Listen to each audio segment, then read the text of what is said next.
días, niños. Muy buenos días, papás. ¿Cómo se encuentran? Espero muy bien. Los saluda la maestra Lisbeth, esperando que tengan muchísimo ánimo para comenzar a trabajar en la sesión del día de hoy, martes 23 de marzo. Me da mucho gusto estar de nuevo con ustedes y me permitan impartirles la clase del día de hoy. En esta ocasión estaremos trabajando con 3 actividades. En tu primera de ellas estaremos utilizando la guía porque trabajaremos con la materia de ciencias naturales. En la segunda estaremos utilizando también la guía y trabajaremos en tu materia de historia. Y en la tercera estaremos necesitando tu libro de matemáticas de la SEP, ya que trabajaremos con la materia de matemáticas. Te pido que te concentres, por favor, y escuches muy bien mis explicaciones para que puedas realizar tus actividades y aprender día a día un poquito más. Recuerda que las evidencias deben tener tu nombre, la fecha, título y las instrucciones. Si tú tienes alguna duda, puedes contactarme y sin ningún problema yo te ayudo con mucho gusto, ¿sale?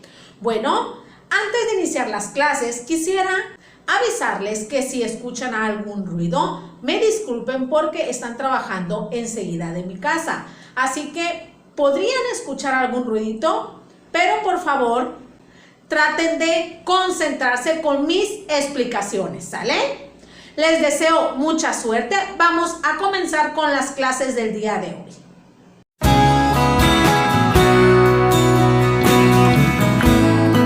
Para esta primera actividad, estaremos necesitando tu guía Aplicados y trabajaremos en tu materia de ciencias naturales con el tema la energía eléctrica y el circuito eléctrico. El objetivo de la clase es que tú recuerdes cómo se lleva a cabo un circuito eléctrico y qué elementos se necesitan, así como también dónde podemos utilizar la energía eléctrica y los materiales que son conductores y aislantes de energía eléctrica, ¿sale? Bueno, antes de iniciar con las explicaciones, quisiera realizarte algunas preguntas.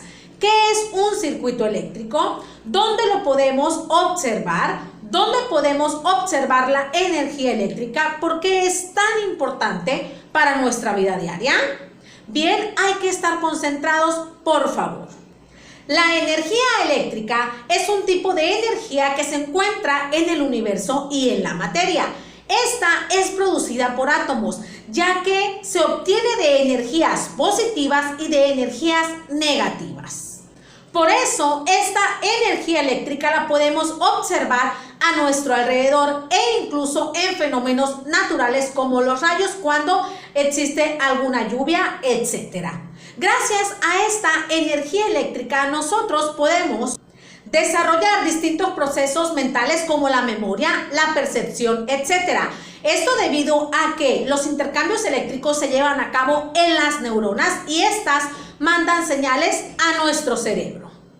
La energía eléctrica se ha convertido en una de las energías más importantes que nosotros necesitamos en el día a día para vivir, ya que esta energía eléctrica hace funcionar distintos aparatos como la televisión, el refrigerador, la licuadora, el abanico, el aire acondicionado, los focos que nos proporcionan luz, etc. Pero también hay distintos aparatos que no necesitan de la energía eléctrica, como un trompo, una carriola, un papalote, un valero, un moledor manual, etc. Pero la mayoría de los aparatos que nosotros necesitamos para sobrevivir necesitan de la energía eléctrica. Por eso es muy importante.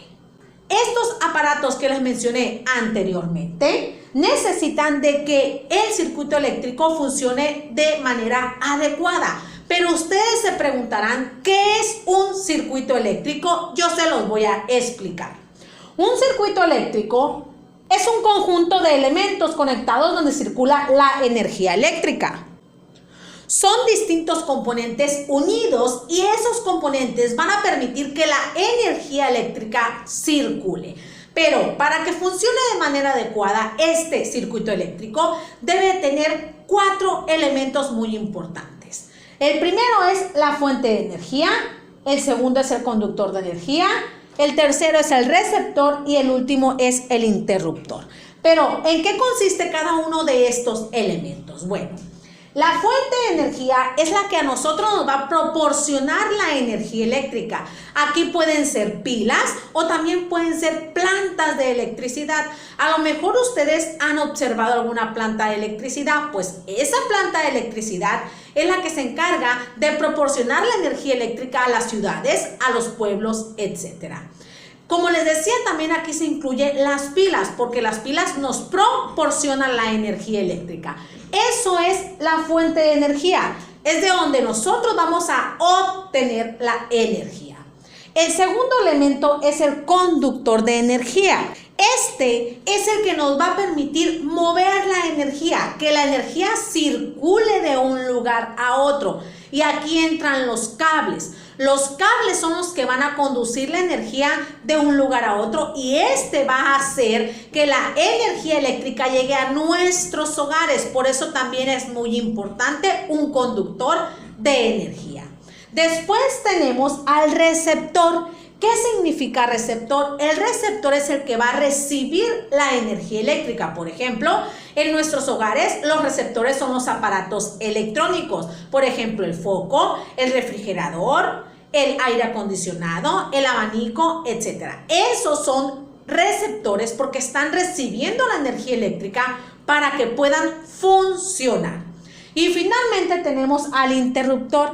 El interruptor es el que va a permitir o no el paso de energía. Por ejemplo, yo les decía del foco.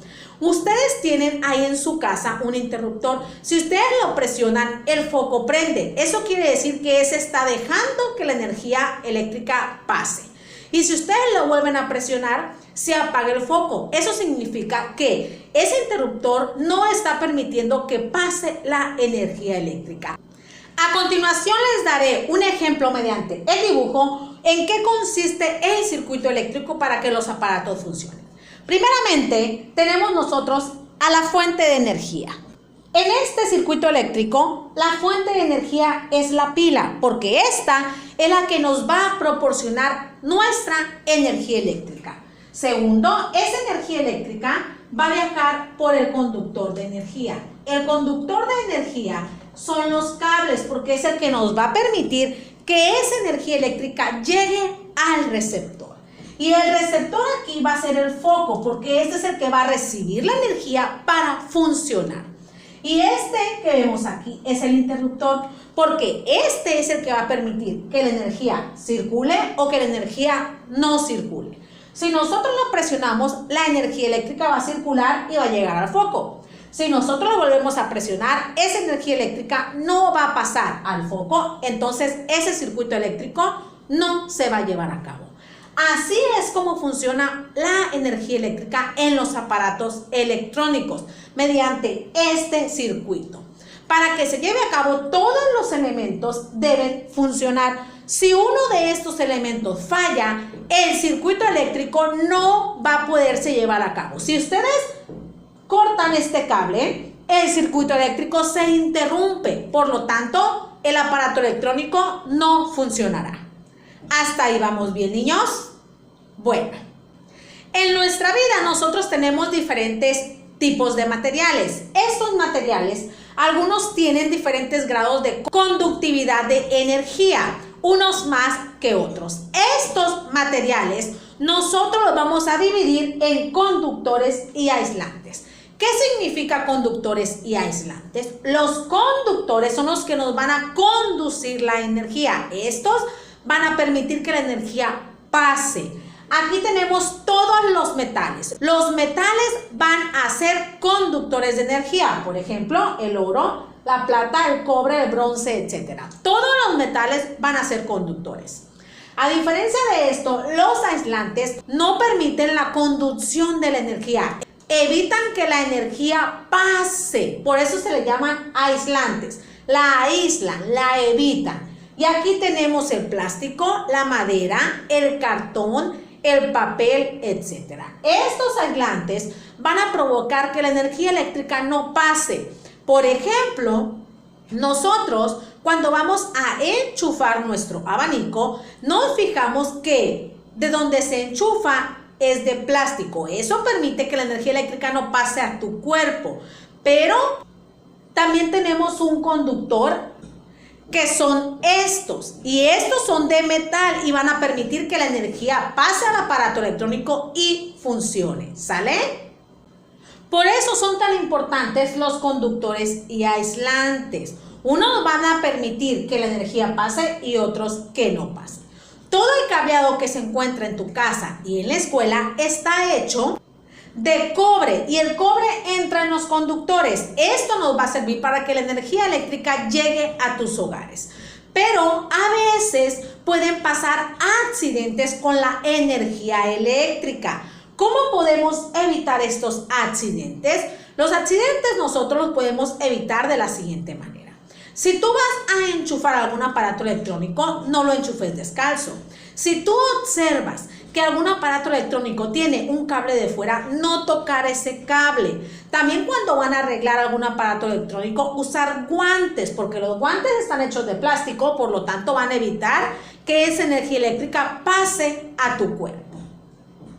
Tampoco debes conectar los aparatos electrónicos mojados, porque si estás mojado, puede que la energía eléctrica de ese circuito eléctrico pase a tu cuerpo. Recuerda no intentar reparar algún aparato electrónico y dejárselo eso a especialistas. Me imagino que a ti te ha dado lo que se le llama toque. Ese toque es el paso de energía a tu cuerpo porque no tiene las medidas necesarias para evitar esos tipos de accidentes. Así que mejor déjaselo a un especialista. Como te has dado cuenta, la energía eléctrica llegó a nuestras vidas para mejorar la calidad de vida. ¿O tú te imaginas tu vida en casa sin energía eléctrica? No, ¿verdad? Esta ya es necesaria para vivir el día a día. Así que hay que cuidarla. Cuando no estemos utilizando algunos aparatos electrónicos innecesarios como un cargador de celular, algún horno de microondas, etcétera, hay que desconectarlo. ¿Para qué? Para evitar ese gasto innecesario de energía eléctrica. Hay que ser conscientes, ¿sale? Bueno, niños, este fue el tema, la energía eléctrica y circuito eléctrico. Espero y estas explicaciones te sirvan para que resuelvas la siguiente actividad. Pon atención. Para realizar esta primera actividad te ubicarás en tu guía aplicados página 205 y 206. En el punto número 1 tienes que colocar la letra que le corresponde a cada parte del circuito eléctrico según el nombre adecuado. En el punto número 2 vas a responder las 3 preguntas sobre el circuito eléctrico.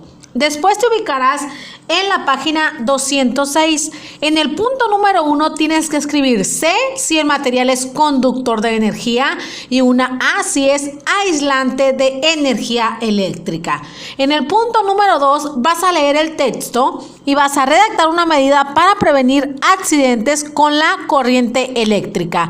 Y en el punto número 3 vas a completar el texto y encontrar las palabras que te coloqué en el recuadro. El texto tiene que ser completado de manera coherente con las palabras que te proporcioné.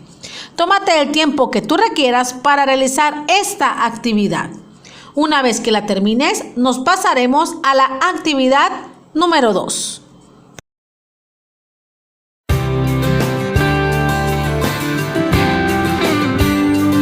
Bien, niños, vamos a iniciar con tu actividad número 2 en tu materia de historia con el tema La vida cotidiana en el Porfiriato. Para esta sesión vas a necesitar tu guía aplicados. Antes de iniciar la clase quisiera realizarte algunas preguntas. ¿Cómo crees que vivían las personas en el campo y en la ciudad en aquella época del Porfiriato? ¿Se dedicaban a las mismas actividades? ¿Trabajaban en lo mismo? El objetivo de la clase es que tú identifiques cómo vivían las personas en esa época cuando Porfirio Díaz gobernaba nuestro país. También el objetivo de la clase es que tú identifiques qué diferencias había entre las personas del campo y de la ciudad. Vamos a comenzar. Pon atención.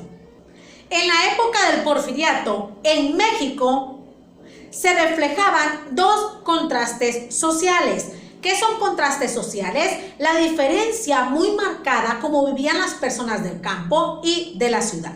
Las personas de la ciudad eran personas ricas, de alta alcurnia. Estas personas recibían influencia de otros países como Francia, España, Inglaterra, Estados Unidos, etc. En cuanto a la educación, al deporte, entre otras cosas. A diferencia de esto, las personas en el campo se dedicaban a la agricultura, ganadería y a la elaboración de productos y carecían de muchos servicios. A eso se refieren los contrastes sociales que se observaban en la época de Porfirio Díaz. Como les decía, en esta época recibimos gran influencia de otros países como Francia, España, Inglaterra, Estados Unidos, etc. En cuanto a deportes, gastronomía, cultura, moda, diversión, etc. Pero en sí, ¿qué diferencia había entre las personas del campo y de la ciudad? Yo se los voy a decir porque había diferencias muy marcadas. Vamos a empezar a explicar cómo vivían las personas en la ciudad. En las ciudades vivían personas ricas. ¿Qué quiere decir ricas? Que su nivel económico era alto. Estas personas acostumbraban a enviar a sus hijos al extranjero para que estudiaran paramédicos, abogados, escritores, pintores, etc. Estas personas mantenían a sus hijos fuera de México. ¿Para qué? Para que lograran mejores estudios y lograran resaltar. Estas personas se basaban mucho en sus apellidos, de ahí sacaban mucho provecho. Estas personas que vivían en las ciudades adoptaron diferentes formas de diversión de Estados Unidos, Francia, Inglaterra, etc. En cuanto a la cultura, a deporte, diversión, moda, etc. Eso quiere decir que adquirieron de esos países esas costumbres, esas creencias, y por eso nuestro país las incluyó y algunas hasta la fecha se mantienen. Pero ¿cuáles fueron los deportes o las diversiones que se adquirieron? Bueno, en los deportes se empezó a practicar el hockey, el golf y el tenis en estas personas de las ciudades.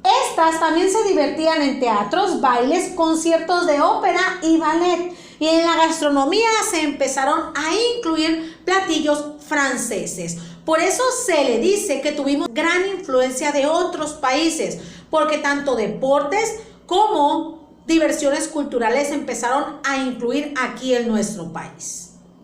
También lo que cambió en las ciudades fue la vista estructural.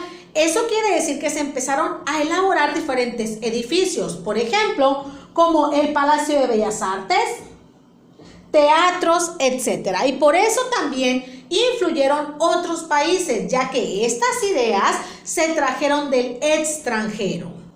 También otra cosa que se incluyó fue en la moda, ya que empezaron a llegar modistas franceses, españoles e ingleses aquí a nuestro país y comenzó un cambio en su forma de vestir y la cambiaron a urbana, ¿sale? Esta era la vida cotidiana de las personas en las ciudades. Ahora pasamos a el campo. En el campo era el lado opuesto. Aquí las personas llamadas hacendados vivían en sus haciendas. Estos hacendados eran las personas con dinero y eran las personas que contrataban a los campesinos para que trabajaran en sus haciendas. Estas personas llamadas hacendados no se la pasaban en sus haciendas, no. Estas solamente iban en un periodo de tiempo y por algunos días a descansar. Por eso tenían trabajadores. En estas haciendas, a las actividades que se dedicaban es a la agricultura y a la ganadería, y se cosechaba la caña de azúcar, el tabaco, etc. Las personas que trabajaban en estas haciendas eran los campesinos o los peones. A veces vivían en estas haciendas, pero en chozas o jacales. Las chozas y jacales eran unas casitas muy pequeñas donde vivían los trabajadores y los campesinos que se desempeñaban en esas haciendas. En cada una de esas haciendas había una capilla, una tienda de raya, un almacén, una escuela, una cárcel y jacales, o sea, casitas pequeñas. Pero ustedes se preguntarán, ¿qué eran las haciendas? Las haciendas eran las casas grandes donde vivían las personas adineradas. Ahí tenían buena calidad en los servicios de luz, de agua, etc. En esas haciendas, como les decía, había una capilla. La capilla es una pequeña iglesia donde podían rezar. También había tienda de raya, era donde se les vendía a los campesinos los productos a precios muy altos. También en esa hacienda había almacén, que era donde guardaban todo lo necesario para el trabajo. También había escuela para las personas que quisieran estudiar, cárcel y jacales, que era donde vivían los campesinos o peones. La situación de estos campesinos era de mucha carencia. ¿Por qué carencia? Porque sus chozas estaban en mal estado, así como también el 70% de esos campesinos no sabía leer y no sabía escribir. No tenían más oportunidades más que de trabajar en esas haciendas. También se decía que vivían en carencia porque el 95% de las mujeres se dedicaba a su hogar y a cuidar a sus hijos.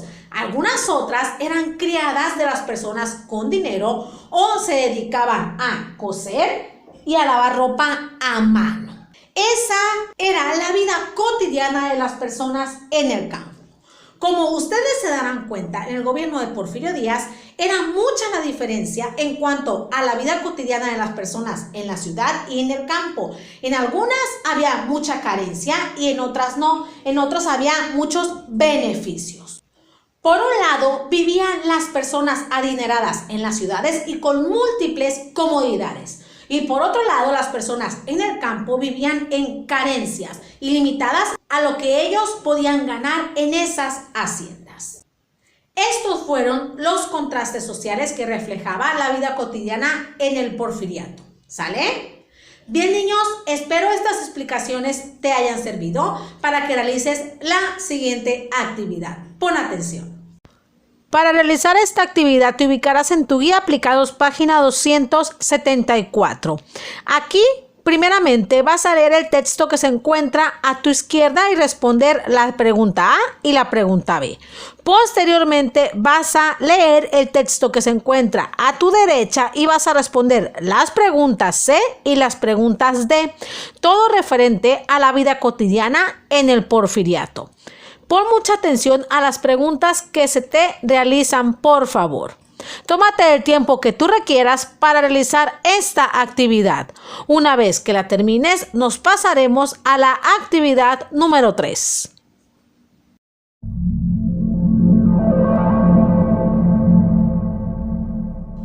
Excelente, niños, vamos por su actividad número 3 en su materia de matemáticas con el tema comparación de fracciones. En esta ocasión estaremos necesitando tu libro de matemáticas de la SEP. Hay que poner atención. En esta clase vas a recordar cómo realizar la comparación de fracciones. Pero antes de iniciar quisiera recordarte qué es una fracción. Una fracción es cuando dividimos alguna figura, alguna cantidad o algún todo en partes iguales. Esta fracción debe de tener dos elementos, el numerador y el denominador. El numerador son las partes que tú vas a tomar y el denominador son las partes que tú vas a dividir. Para comparar fracciones vamos a necesitar estos tres signos: mayor que, menor que, igual que. Cuando nos referimos a una fracción mayor, la abertura debe estar para la fracción más grande. Cuando nos referimos menor, la esquinita debe estar para la fracción más pequeña. Y el igual que significa que ambas fracciones son iguales, aunque se escriben distinto. Para realizar la comparación de fracciones, yo te expliqué tres métodos. Vamos a realizarlos uno por uno con la misma fracción para que tú puedas observar cómo realizarlos. El primero se le conoce como fracciones equivalentes. ¿Cómo son fracciones equivalentes? Que tengan el mismo denominador. Lo primero que vamos a realizar en este método es bajar la fracción con el denominador más grande. Esto no va a significar que esa sea más grande, no. Vamos a bajar la fracción con el denominador más grande. Después vamos a igualar este denominador al denominador que ya tenemos. 5 por cuánto nos da 15. Vamos a ver. 5 por 1 5, 5 por 2, 10, 5 por 3, 15. Significa que toda la fracción la vamos a multiplicar por 3. 5 por 3, 15. Ahí está, ya tenemos el mismo denominador. 2 por 3, 6. Ahora sí, con esto vamos a fijarnos en el numerador a ver cuál es más grande. ¿Por qué? Porque el denominador es el mismo. Y nos damos cuenta que esta de 9/15 es más grande. Por lo tanto, el signo, la abertura va a ir para allá. ¿Por qué? Porque la abertura significa que esta fracción es mayor. Así se realiza con el primer método de fracciones equivalentes. Ahora vamos con el segundo método llamado multiplicación cruzada. Lo que vamos a realizar con este método es multiplicar cruzado numerador con denominador y numerador con denominador. Pero tenemos que empezar de la izquierda con la primera fracción. Empezamos. 2 por 15, 30. Este 30 corresponde a la primera fracción. Ahora multiplicamos lo que resta. 9 por 5 son 45. El 45 pertenece a la segunda fracción. Ahora sí, ¿cuál es más grande? ¿45 o 30? 45, ¿verdad? Quiere decir que 9/15 es mayor a 2/5. Por lo tanto, la abertura tiene que ir para el más grande. Este fue el método de multiplicación cruzada. Recuerden que se comienza del lado izquierdo del primer numerador hacia el siguiente denominador y posteriormente se hace al revés, numerador por denominador. ¿Sale? Bien, ahora seguimos con el tercer método que se llama recta numérica.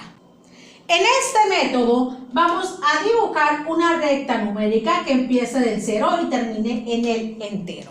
Posteriormente vamos a localizar ambas fracciones en esta recta. La que se encuentre más lejos del 0 es la mayor y la que se encuentre más cerca del 0 es la menor. Iniciamos. Vamos a comenzar con la primera fracción 2/5. Quiere decir que esta recta numérica la vamos a partir en 5 partes y vamos a tomar un color distinto al siguiente, ¿sale? Ahí está. Vamos a localizar 2/5. Y ahí tenemos la primera fracción. Borramos para no confundirnos. Y localizamos la segunda fracción que es 9/15. Vamos a partir la recta numérica en 15 partes.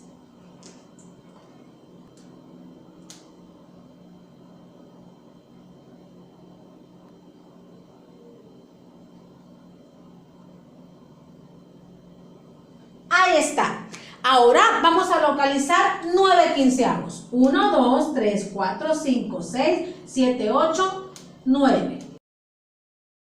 Y encerramos. Con esto ya tenemos localizadas las dos fracciones y nos podemos dar cuenta que la de 9/15 es la más alejada del 0, por lo tanto será la mayor. Y 2/5 es la que está más cercana del 0, por lo tanto es la menor. ¿Sale? Estos son los 3 métodos que ustedes pueden utilizar para la comparación de fracciones. Ahora pasamos a explicar la actividad. Ubícate en tu libro de la SEP de Matemáticas, página 80. Como puedes observar, vas a resolver en el primer punto un problema mediante comparación de fracciones. Ahí puedes utilizar cualquiera de los 3 métodos que te mencioné anteriormente. En el segundo problema, tienes que identificar cuál de las 3 fracciones es mayor. Ahí la puedes realizar con la recta numérica para que se te haga más fácil, o con el método de equivalencias y calcular la fracción más grande, ¿sale? Y en el punto número 3, observa muy bien lo que vas a realizar. Ahí te muestran estos 3 conjuntos de fracciones y tienes que acomodar de mayor a menor. Enseguida de estas que ahí te muestran, tienes que acomodarlas correctamente. En el primer punto que te muestran, lo único que vas a realizar tú es observar el denominador. La mayor va a ser el denominador más pequeño y le va a seguir el denominador sucesivamente. Por ejemplo, 2, 3, 4, 5, 6. ¿Por qué? Porque como los numeradores son los mismos, Solamente vas a observar los denominadores. Entre más pequeño esté el denominador, más grande será la fracción en este conjunto, no en todos, en este nada más, debido a que tienen el mismo numerador, ¿sale? En el punto número 2, como tú observas, el denominador es el mismo. Entonces, lo que vas a hacer es identificar cuál es el numerador más grande y de ahí te vas a basar para ir acomodando las fracciones. Cuando el denominador es el mismo, lo que vale es lo de arriba. El que es más alto es la fracción mayor. De ahí vas a empezar el orden tú y lo vas a escribir a un ladito, ¿sale?